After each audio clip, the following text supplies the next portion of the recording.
ગરડામાં મહિલાની નિર્દય હત્યાનો બનાવ। ચરિત્રની શંકા રાખી પતિએ કરી હત્યા। અમદાવાદના નિકોલ વિસ્તારથી આરોપીની થઈ ધરપકડ।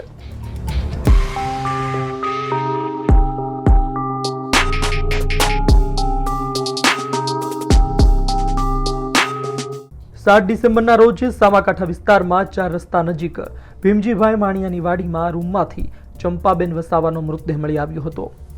ઘટનાની જાણ થતાં પોલીસ ઘટના સ્થળે પહોંચી તપાસ કરતા મૃતક મહિલાનો પતિ નાસી છૂટ્યો હતો, જેથી પોલીસને મહિલાના પતિ પર શંકા જતા તે દિશામાં પોલીસે તપાસ ધરી હતી।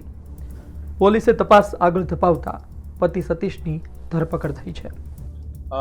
ગરડા પોલીસ સ્ટેશનમાં ગઈકાલે જે હત્યાનો બનાવ છે તે સામે આવ્યો હતો, જેમાં જે મરણ જનાર છે ચંપાબેન, જે વાઇફ ઓફ સતીશભાઈ શાંતિલાલભાઈ વસાવા, કે તેઓ મૂળ છે સગડોળ ગામ, કરજણ, વડોદરાના રહેવાસી છે। તેઓ હાલ ગરડા સામાકાંઠા ખાતે વાડી આવેલ છે ત્યાં રહેતા હતા અને ત્યાં તેમની હત્યા કોઈ તીક્ષ્ણ હથિયાર મારી અને થઈ હોય તેવી હકીકત સામે આવી હતી।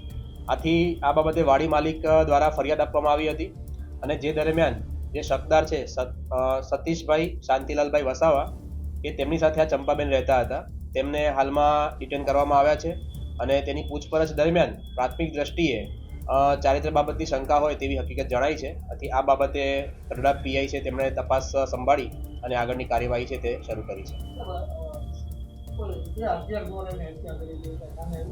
પોસ્ટમોર્ટમમાં તીક્ષ્ણ હથિયારનો ઉપયોગ થયો હોય તેવું જણાયેલ છે। આથી આગળની કાર્યવાહીમાં પીઆઈ દ્વારા રિમાન્ડ માંગી અને કસ્ટડી દરમિયાન ઇન્ટ્રોગેશન કરવામાં આવશે અને જે હથિયાર છે તેને રિકવર કરવામાં આવશે।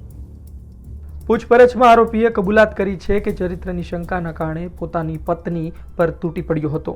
કુહાડી વડે વારંવાર ઘા ઝીકીને હત્યા કરી છે। હત્યામાં ઉપયોગ કરેલી કુહાડીને વાડીના કૂવામાં ફેંકી દીધી હતી, ત્યારબાદ સ્થળથી ફરાર થયો હતો। સંવાદદાતા રઘુવીર મકવાણાનો અહેવાલ, ગુજરાત તક, બોટાદ।